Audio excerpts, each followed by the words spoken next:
Buenas tardes a todos, soy Zulema, soy reumatóloga aquí en Madrid en el Clínico y en este ratillo voy a intentar explicaros lo que pueda de esta especialidad tan bonita, o a mí me lo parece. Este es el índice que vamos a seguir, ¿vale? En este ratillo. Si hay alguna cosa, luego al final dejo un ratillo para preguntas. Lo que no cuente, no dé tiempo a preguntar o lo que sea, me quedo luego por aquí si tenéis cosas que hablar, ¿vale? Un poco hablar de qué es la reumatología, que yo creo que ya a estas alturas, aunque solo sea por lo que habéis estudiado para el MIR, os suena, porque es una gran desconocida en general. Es una rama joven de la medicina interna, en la que de lo que nos vamos a encargar es de las enfermedades autoinmunes que afectan al tejido conectivo y luego a toda la parte mecánica, a toda la parte médica mecánica, ¿no? Todo lo que trauma no va a intervenir lo solemos manejar nosotros, ¿no? Entonces, el tipo de patologías que vamos a ver son patologías que tienen mucha incidencia en la población, que van a tener mucha tendencia a la cronicidad, esto lo voy a repetir mucho, paciente crónico, muy importante, que van a producir discapacidad, tanto en las enfermedades autoinmunes como en las enfermedades mecánicas, muchas veces son pacientes que van a vivir con discapacidad, que tienen también una pérdida de esperanza de vida y, por supuesto, dolor. ¿Vale? O sea que siempre vamos a estar hablando ahí del dolor musculoesquelético.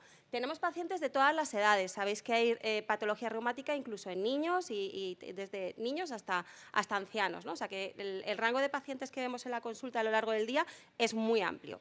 Es la más clínica de todas las especialidades médicas que vais a ver, ¿vale? Vamos, sin ninguna duda. Y hay una frase que encontré por ahí hace tiempo que la suelo poner, no sé de quién es, pero que define mucho o bastante bien lo que hacemos, ¿no? ¿A qué se dedica un reumatólogo? Aquello que nadie sabe lo que es y sobre todo si duele. Es un poco la definición de lo que podemos ver habitualmente, ¿no? Entonces, en cuanto a las plazas ofertadas, si os fijáis, han subido el número de plazas. Este año pasamos a 94 plazas, hay 6 plazas más ofertadas. El año pasado la elección estuvo bastante repartida, tenéis desde la plaza 129 a las 6.000 y pico. O sea que hay bastante margen de, si os gusta reumatología o os interesa, bastantes opciones, ¿no? Ha subido sobre todo en Andalucía, que tienen 3 plazas más, Cantabria una, Castilla y León otra y otra más en la Comunidad de Madrid, ¿vale? Que ahora ya tenemos 23. O sea que, bueno, de momento esto es lo que hay. No sé yo si subirá mucho más en los próximos años, pero bueno. ¿Cómo es el día a día de un reumatólogo? ¿Dónde nos vais a encontrar? Si nos buscáis, ¿dónde vamos a estar? La base fundamental de nuestra labor es la asistencia y la docencia, ¿vale? Es una especialidad eminentemente práctica y clínica, ¿no? Sobre todo, consulta externa. Nosotros manejamos consultas que se llaman de alta complejidad, ¿no? Son pacientes muy complejos que intentamos no ingresar en la medida de lo posible, entonces llegamos a veces incluso, si están inestables, a verlos un par de veces a la semana, les llamas por teléfono, pero intentando evitar ese ingreso de un paciente, porque normalmente los que ingresan son inmunosuprimidos, complicados y demás, que no entren en el hospital con riesgos de ingreso, ¿no? de infección. Entonces, consultas externas sobre todo. Tenemos planta de hospitalización, pero planta a planta solemos tener un número bastante reducido de ingresos. Como os digo, intentamos ingresar lo menos posible, con lo cual solemos tener 2, 3 ingresos, depende del hospital, y lo de una planta más bien los tenemos por todo el hospital, ¿vale? Suelen ser periféricos. Entonces, yo sé que en mi hospital tenemos asignada 2 camas en las que una vez en mi vida he visto a un paciente. El resto de los años que llevo allí, que ya son muchos, nunca jamás han ingresado en esa cama. O sea, siempre el reumatólogo siempre va en zapatilla de deporte, ¿vale? Por si acaso, porque vamos por todo el hospital, ¿no? De interconsultores, muchísimo. Llevamos busca, nos ponen interconsultas de otras especialidades, a veces nos llaman porque son urgentes, bajamos a la urgencia, casi todos los días porque viene uno que hay que ver, que no sé qué, que no se puede llevar a la consulta. Hospital de día, también nos vais a encontrar ahí. Muchos de nuestros fármacos se ponen en el hospital de día y entonces vamos al hospital de día a veces a atender incidencias que suceden, ¿no? Sobre todo el que lleva el busca es el que suele ir por allí. Y luego también hacemos mucha investigación, eso lo hablaremos tanto en la residencia como luego en la vida del reumatólogo. La investigación es fundamental, es una especialidad relativamente nueva en la que están saliendo cosas constantemente, ¿no? Entonces, quién más, quién menos hace investigación, tanto en clínica como en básica, ¿no? Ponemos ya un poquito ahí del gusto de cada uno, pero tenéis mucho donde elegir. Entonces, en cuanto a la residencia, ¿cómo se divide? El plan formativo dice que tenemos que estar un máximo de 2 años rotando fuera y un mínimo de 2 años en reumatología. Normalmente, la mayor parte de los hospitales, por lo que yo pregunto y me entero habitualmente, suele ser un año de rotaciones, año y pico, y el resto de tiempo en reumatología, ¿no? Porque en este tiempo ya de estancia en reumatología tenéis que aprender muchas cosas que además son cada vez más, ¿no? El tiempo de residencia de momento no ha aumentado y cada vez tenemos más cosas que aprender a hacer y más técnicas, ¿no? Desde aprender, por supuesto, pinchar, eso ya en tu primera semana ya has pinchado, ya te olvidas ya las rodillas, las pinchas con ojos cerrados, ¿no? O sea, y el resto de articulaciones y filtraciones, artrocentesis. Aprender a hacer ecografía, ya no solo un poquito así de andar por casa, sino un poquito mejor, está obligado en el plan formativo que aprendamos a hacer ecografía. Usar el microscopio, fundamental, el capilaroscopio, aprender a hacer capilaroscopias. Dentro del plan formativo está incluida la investigación. Luego hay una parte de investigación que tenéis que ir cumpliendo a lo largo de la residencia. Y además, este campo que va aumentando cada vez más, que es el de los fármacos, cada año nos aprueban 2 o 3 fármacos nuevos, ¿no? Y te los tienes que aprender con todo lo que implica, ¿no? Entonces, ese tiempo en reumatología nos tiene que cundir para mucho. ¿Cómo se distribuye normalmente luego entonces esos años, ¿no? Ese mínimo de un año, máximo de 2 de rotación externa o de rotación de formación genérica. Tiene que haber un mínimo de rotación en medicina interna. En medicina interna estamos obligados a rotar, creo que es un mínimo de 6 meses y eso lo tienen todos los hospitales, ¿no? Y luego, aparte, el resto de rotaciones dependen de cada hospital. Lo que en cada sitio se considere pues, que es más útil, pues porque a lo mejor su medicina interna maneja menos de algo o te parece más útil que roten por no sé qué, pues esas rotaciones dependen. Tenéis que ir preguntando en cada sitio, son un poquito distintas, pero pueden ser cardio, neuro, trauma, en algunas otras veces por la UBI, infecciosas muchas veces, porque bueno, pues la patología infecciosa la manejamos mucho, entonces esa parte la tenéis que preguntar en cada sitio. Luego os voy a poner ahí una página web de la SER, de la Sociedad Española de Reumatología, que os da información de todos los hospitales docentes de reumatología, entonces ya podéis ir con cosas sabidas, ¿no? Antes de preguntar. Y luego, en cuanto a la formación específica, ya el tiempo en reuma, esos 2 o 3 años, según como sea. En cada hospital se reparte de una manera, ¿no? Se organizan sus residentes como pueden, ¿no? Pero los 3 pilares fundamentales de esos 3 años, 2 o 3 años, serían formación en planta. Tenéis que aprender a manejar la planta del paciente de reumatología, ¿no? El paciente reumático ingresado, que suele ser un paciente que habitualmente está muy grave, ¿no? Suele ser, cuando los ingresamos estamos ya ahí un poquito que no se puede manejar en consultas, entonces son pacientes que están malitos. Tenemos que aprender a manejar la interconsulta, que no es lo mismo llevar a un paciente a tu cargo que a ayudar a otro compañero de otra especialidad con un paciente que tiene algo nuestro, ¿no? Aprender a contestar a un busca, a ir con el busca, a ir a urgencias, a atender a las incidencias del hospital de día, shock anafiláctico, dolores torácicos o paciente que viene a ponerse su medicación intravenosa y resulta que viene con fiebre y tienes que decidir si se le pone, si no se le pone, ¿no? Ese tipo de incidencias que pasan en hospital de día. Hay que aprender eso, como os decía, el manejo del paciente reumático en situación grave, los tratamientos que ponemos en planta, que a veces son un poquito distintos de los que vamos a utilizar en consulta, porque son, pues eso, paciente en situación de gravedad. Aprender a hacer técnicas, por supuesto, y a ir adquiriendo responsabilidad con los pacientes, ¿no? En cuanto a la formación en consulta, ya os lo pongo ahí en mayúsculas, tiene que ser un pilar fundamental de la formación. Vosotros os vais a dedicar, si os dedicáis a esto, eminentemente a consultas. Luego tenéis que salir sabiendo pasar una consulta en cualquier lado, ¿no? Entonces tenéis que haber visto, cuantos más pacientes veas, más vas a saber manejarte o más tranquilo vas a estar, ¿no? Aprender a ver tanto nuevos como revisiones, ¿vale? Aprender a hacer una historia clínica, una anamnesis dirigida en el tiempo que tienes en consulta, que no es lo mismo que cuando estás en la planta, que vas un poquito más sobrado y con más calma hasta cierto punto, ¿no? Esa agilidad a la hora de tomar decisiones, es decir, viene mal hoy tengo que hacer, o mira, puedo pedir una prueba y entonces ya lo mando. Todo eso se aprende pasando consultas, si no, así del libro es difícil. Y aprender a manejar al paciente crónico. Os lo he dicho antes, lo repito, paciente crónico, lo que eso implica. Ya lo hablamos luego, pero es ese paciente que una vez que lo conocéis vais a ser parte de su vida para siempre, ¿no? Y él de la vuestra, ¿no? Os lo lleváis a la chepa. Aprender a manejar todas nuestras patologías de forma ambulatoria, poner tratamientos específicos. A veces, ya os digo, son pacientes muy complejos en consulta, pero que también es una consulta muy interesante. Y, nuevamente, técnicas y esa responsabilidad que tenemos que tener con el paciente. Y el tercer pilar durante la residencia sería el de la investigación. Es fundamental, ya os lo digo, cuando trabajas como adjunto, pero como residente está en el plan formativo, o sea que unos mínimos en investigación tenéis que tener, ¿no? Aprender por lo menos epidemiología y metodología de la investigación, a diseñar un proyecto, a escribir un abstract para un congreso, por lo menos, ¿no? Aprender a hacer lectura crítica, que eso, aunque no te vayas a dedicar a la investigación, leer un artículo y saber si está bien hecha esa investigación, si te puedes fiar de esos resultados, todo eso lo tienes que aprender durante la residencia, ¿no? Y salir sabiendo qué cosas y dónde buscar la información que necesitas, ¿no?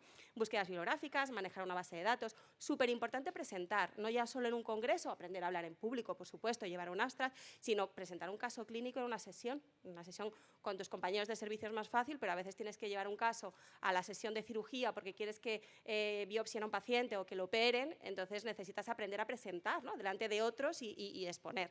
Todo eso se incluye en investigación, ¿no? Y a participar en proyectos. Entonces, normalmente se exigen unos mínimos. Se exigen que por lo menos llevéis algo a un congreso, algún abstract, si nacional, por supuesto, y si puede ser algún internacional, pues sería lo suyo. Si participáis activamente en algún proyecto, aunque sea en la búsqueda, en la recogida de datos o tal, se os suele meter en las publicaciones durante el tiempo de la residencia. O sea que algo de esto sí que se debería de hacer. Muchas veces preguntáis si se hace la tesis durante la residencia. A ver, si os digo que casi no tenemos tiempo para salir formados como reumatólogos con todo lo que hay que saber hoy día, pues hacer una tesis es complicado. Lo que sí que se puede hacer, y si hay interés, porque no todo el mundo quiere hacer una tesis, tampoco no todo el mundo sabe o entiende la utilidad, ¿no?, que puede tener, pero si tú quieres hacer la tesis y lo tienes claro, durante la residencia te vas enterando un poquito cómo van las cosas, sobre qué te quieres dedicar a investigar y puedes acabar la residencia con el proyecto encaminado. Dices, pues mira, voy a hacer la tesis en esto, mira, a partir de ahora que voy a trabajar en no sé qué, voy a venir aquí y voy a seguir haciendo la tesis, puedes irla empezando, pero hacerla durante la residencia es imposible, ¿no? Esto es casi un trabajo aparte, un trabajo extra el que te va a llevar la tesis. Gratificante, eso ya cada uno, pero hacerla a la par que la residencia ya me parece inviable. En cuanto a las guardias, ¿no?, que esto es algo que también siempre nos interesa mucho. ¿Cómo son las guardias que se hacen durante la residencia de reumatología? Pues supongo que ya lo sabíais y si no ya os lo avanzo, en Reuma no tenemos guardias de especialidad, ¿vale? En España no hay reumatólogo de guardia. Entonces, las guardias son de medicina interna. Durante la residencia, desde que entráis de Reunos, hacéis guardias, entráis en el pool de residentes que hacen guardias de medicina interna, tanto en planta como en puerta, habitualmente, según los hospitales, con una responsabilidad progresiva, ¿no?, al principio de residente pequeño, luego de mayor supervisando, y eso a lo largo de toda la residencia. En cuanto a cuántas guardias, eso también lo vais preguntando en cada hospital, ¿no? Siempre se dice que la media es de 5, por supuesto, meses de verano más, otros meses menos, ¿no? O sea que varía un poquito, eso dice la media. La libranza es obligatoria por ley, con lo cual en principio se deberían de estar librando, salvo casos así muy extremos. Y ya luego como adjunto, las guardias, ya os digo, no hay guardias de especialidad y habitualmente no hacemos guardias. Hay hospitales en los que se da o la opción de hacer guardias de medicina interna o en algunos en los que es obligatorio hacer guardias de medicina interna, habitualmente de planta o de lo que te toque, ¿no? O sea que si tienes interés las puedes hacer, pero la mayor parte de nosotros no solemos hacer guardias, ¿no? Sí que es muy habitual que en muchos hospitales pasemos planta el sábado. Esa planta del sábado se computa como una guardia, ¿no? Se paga como una guardia y vas por la mañana del sábado, coges el busca, ves los pacientes que estén ingresados, que normalmente el de guardia pues le da un poco de miedito acercarse a los pacientes de reuma y lo dejas todo un poco encaminado para hasta el lunes, ¿no? Entonces, hay muchos sitios, pero eso no es una guardia como tal, ¿vale? No hay guardias de especialidad. Respecto a la calidad de vida, ¿no?, que esta es otra pregunta que yo venía pensando cuando yo me metí en esto, yo nunca pregunté cómo era la calidad de vida, en aquella época no se estilaba, ¿no?, preguntar por calidad de vida, ahora sí que obviamente me parece interesante. No sé si conocéis la página de Medscape que suelen hacer encuestas de calidad de vida, en general de intereses y de vida en médicos especialistas, sobre todo se centran en Estados Unidos, ¿no?, son sobre todo allí. Os pongo las de hace un par de años porque los 2 últimos años no han preguntado casi a reumatólogos, con lo cual no tenemos datos de reuma, pero siempre solemos estar ahí en el top alto de especialidades más felices. No está mal, ¿vale? También incluso en nuestra vida de pareja, ¿no? Tenemos, parece ser, los matrimonios aceptablemente más felices de todos, o sea que esto tiene que ser un plus, ¿no?, yo creo. De hecho, es curioso, a pesar de eso, seguimos siendo una especialidad bastante desconocida, ¿no?, a la hora de elegir. Yo, desde luego, cuando estudié la carrera, decidí que lo que no iba a ser en mi vida era reumatóloga, pero me pareció horroroso como me lo contaron y dije, esto es un veneno, no hice ni prácticas. Llegué, me lo contaron en la academia y dije, me he enamorado, entonces decidí ser reumatóloga, o sea, así, sin hacer prácticas ni nada. Entonces, aquí este señor, este americano, se planteó esto desde hace ya 10 años, ¿por qué entre los fellows de allí no estaba de moda coger reumatología, teniendo en cuenta que es una especialidad aceptablemente cómoda, con buena calidad de vida, que es muy interesante. Entonces hizo un estudio y publicó este decálogo de por qué motivos deberías elegir la reumatología, ¿no? Hay muchos que, desde que la reumatología selecciona gente feliz, que a mí me parece muy happy, pero a mí me encanta el de recibimos muchos abrazos, literales y figurados, es verdad, paciente crónico, insisto, sois muy importantes en su vida, ¿no? Practicamos el arte de la medicina, ¿no? Esto es una especialidad eminentemente clínica, tenemos poca prueba diagnóstica, pedimos mucha cosa, pero realmente el diagnóstico es puramente clínico, ¿no? Y nos encargamos del paciente en su totalidad, ¿no? No de un órgano. Para mí eso es un plus. Entonces, en cuanto a motivos para elegir la reuma, ventajas y desventajas, como podéis ver, estoy un poquito sesgada, ¿no? A mí me gusta lo que hago, entonces, bueno. Pero si os fijáis, el paciente crónico lo pongo tanto en ventaja como en inconveniente, porque ahí tenéis que ver lo que vosotros, lo que os apetece, ¿no? El paciente crónico es ese paciente que vais a verlo ya para siempre. Muchas veces somos el reumatólogo de la familia, porque empiezas tratando a uno, luego te trae a su padre, luego te trae a su hermana, luego al primo, a cada uno lo ves por un motivo distinto, pero al final los ves a todos, ¿no? Si está malo, te llama a ti. Yo he tenido muchos casos de paciente que se embaraza, que a lo mejor nos ha costado que se quede embarazada, ¿qué tal? Y te llama a ti antes que a su marido. Os lo digo de verdad, no es coña. ¿Y qué te ha dicho? No se lo he dicho todavía, está de viaje, ya cuando venga, pero tenía que decírtelo con lo que nos ha costado. Digo, bueno. Entonces, es un paciente que hablas de él en casa, conocen a tus pacientes, ¿no? Ya hablas de ellos, ya sé quién es. O sea, que saber dónde te metes, ¿no? Porque eso te implica, o sea, tienes que hacer una implicación emocional que a veces, pues oye, no todo el mundo le apetece o está dispuesto.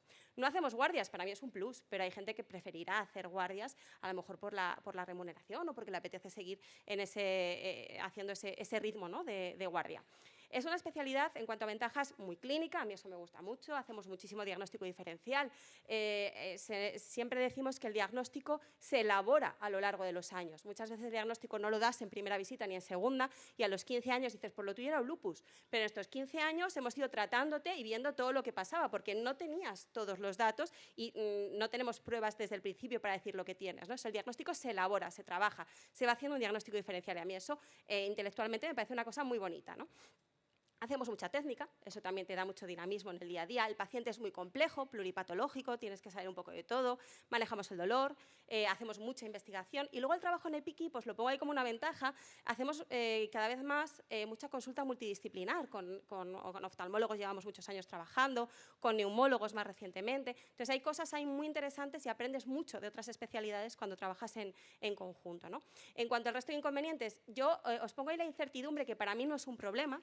Yo siempre digo que el reumatólogo vive confortable en la incertidumbre. Yo no sé lo que tienen los pacientes, pero no pasa nada. Yo se lo transmito, tranquilidad, y vamos viendo lo que te va pasando y te vamos tratando y vas a estar estupendo. O sea, a mí no me importa no saber exactamente lo que tiene el paciente y tratarlo, ¿no? Pero si tú quieres saber con certeza siempre lo que tiene alguien, no cojas reuma, ¿vale? O sea, porque salvo la gota nunca vas a saber lo que tiene nadie. Entonces, tienes que aprender a estar bien contento y sin angustias en esa situación. O sea, que eso también lo tenéis que saber. Es una especialidad muy versátil. Puedes estar desde dedicado 100% a la clínica a, mira, ahora quiero hacer investigación, no, ahora no quiero dedicar mi tiempo a hacer más extras y solamente dedicarme a una consulta y ya está. O sea, puedes cambiar mucho a lo largo de tu profesión, a lo largo de tu carrera en lo que vas haciendo, ¿no? Entonces, te da muchas opciones, yo creo, ¿no? como especialidad. En cuanto a cómo elegir especialidad y hospital, ¿con qué dudar? Preguntáis mucho siempre. Yo creo que la principal duda yo la tuve y la seguiría teniendo con medicina de familia, porque respetando las distancias que ejercen, sobre todo ambulatoriamente, que el paciente es distinto, pero ese paciente crónico, ese paciente que tienes siempre, que conoces a la familia y que esa parte la compartimos muchísimo, ¿no? Especialidades médicas que se puedan parecer en cuanto al tipo de paciente, el tipo de medicina que hacemos, nefrología muchísimo, digestivo, neumología, endocrino también, con medicina interna menos, ¿no? Ellos están más centrados en planta y es un enfoque un poquito diferente. Esta es una especialidad general pero específica de consulta, sobre todo, insisto, y de paciente crónico. ¿Veis? Soy muy pesada, pero que os quede claro, que luego nos pille por sorpresa cuando llegáis a reuma, ¿no? ¿Cómo elegir el hospital, ¿no? ¿Qué tenéis que preguntar? Yo recomendaría ir hasta la medida de lo que podáis, ¿no? No podéis visitar todos los hospitales, pero lo típico, ¿no? Siempre ir, ver el ambiente y esas cosas. Enteraros, primero, de si pasa consulta al residente, que debe de pasar. El plan formativo estamos obligados a que el residente pase consulta durante su residencia, tanto de nuevos como de revisiones, que si es propia o no, porque a veces pasa la consulta del adjunto y no la suya propia. cuándo empiezan a pasarla, que no empiecen en los 6 últimos meses de residencia, ¿no? Necesitas tener un poquito de agilidad en consulta para que cuando salgas a ti, te pongan donde sea, tú puedas defender una consulta con todo lo que te pueda venir, ¿no? Que se vea de todo, ni solo autoinmune ni solo mecánico, sino que podáis tener la opción de ver de todo y si en vuestro hospital, por lo que sea, hay una patología que no se ve, que se os dé la opción de rotarla fuera, que siempre es así. O sea, en general, no vais a tener mucho problema en ningún sitio en reumatología. Que se haga investigación y que al residente se le incluya en la investigación realmente, que en las publicaciones, que se hagan todas las técnicas, que yo creo que en todas partes ya tenemos microscopios, ecógrafos y de todo, ¿no? Pero bueno, y enteraros de esas cosas. Y luego ya, pues eso, dónde se rota, las sesiones como son, las guardias, esas cosas que te pueden hacer decidir uno u otro, ¿no?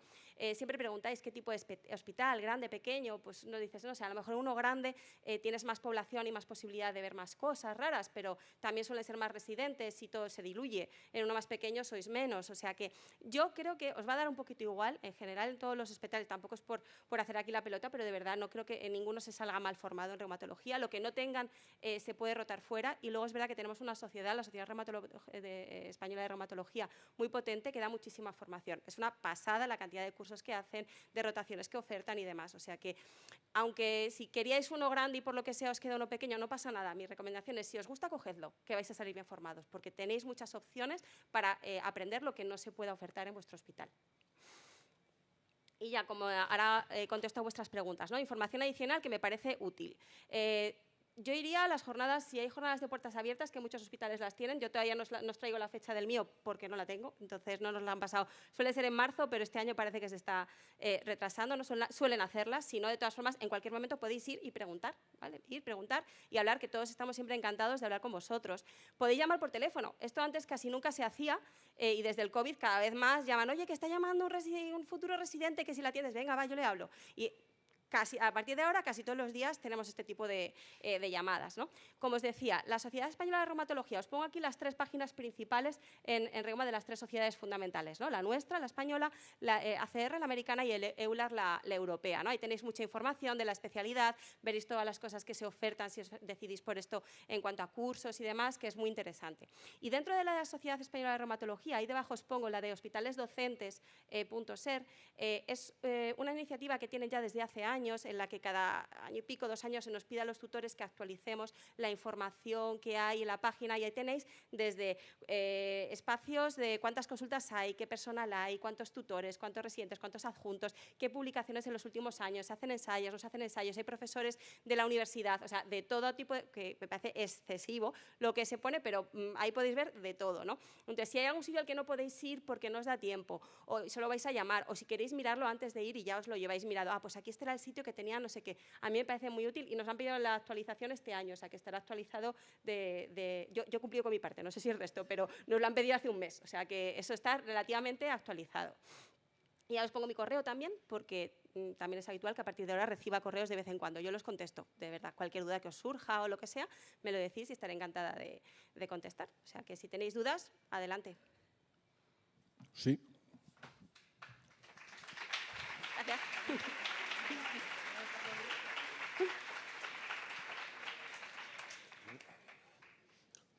¿Alguna pregunta, chicos? Sí. Hola, buenas. Era para preguntar cómo eran las salidas en la privada de reumatología.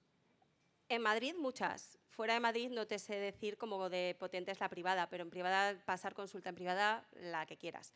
Que te rente o no, pues siempre son más rentables las quirúrgicas que las médicas en privada, eso está claro, ¿no?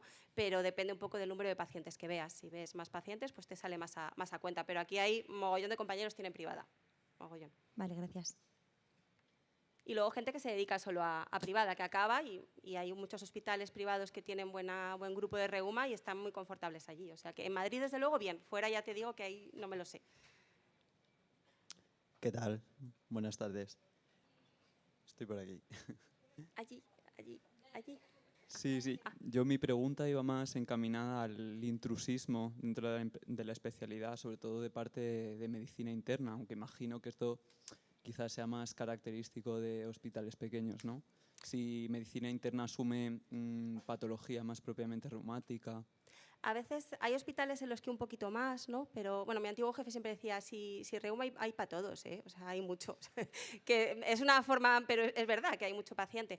Pero hay veces que en el ingreso sí, sobre todo en el debut, porque si os suena de lo que habéis estudiado, las enfermedades reumáticas cuando debutan muchas veces pues no sabes lo que son, ¿no? Parece que es infeccioso, que sí tal, y muchas veces en el debut acaban ingresados en interna hasta que se encamina, pero en general en mayor parte de los sitios acabamos viéndolo nosotros, algunos siempre que hay hospitales en los que hay alguna consulta de interna que lleva un poquito de autoinmune, pero en general yo creo que tiende a llevarse más en reuma, pero bueno, de todo hay, ¿eh? También hay internistas que hacen autoinmunes y bien, funciona, ¿no? Sobre todo en algún hospital por Barcelona y por Andalucía que llevan ellos bastante.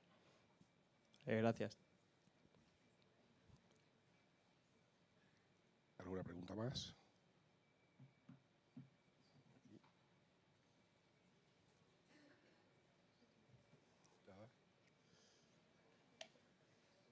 Pues imagino que te preguntarán igual Luego a lo mejor, si yo a me la quedo salida, por aquí. sí. Me quedo Sí, por sí. aquí si alguno quiere preguntar Genial. un ratillo. Vale, gracias.